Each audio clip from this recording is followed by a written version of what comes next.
جرم جس نے کیا ہے سزا بھی وہی پائے گا۔ میں تم پر قتل کا جھوٹا مقدمہ کیسے بنا سکتا ہوں؟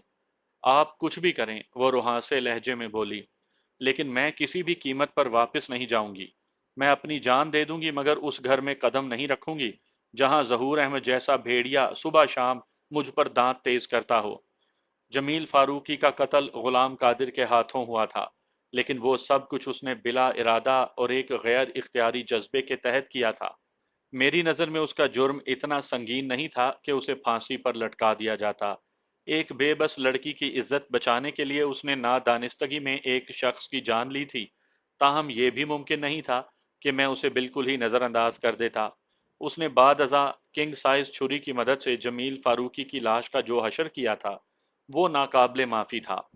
میں نے ان حقائق کو مد نظر رکھتے ہوئے ایک متوازن اور مبنی بر انصاف چالان تیار کیا اور غلام قادر کو حوالہ عدالت کر دیا۔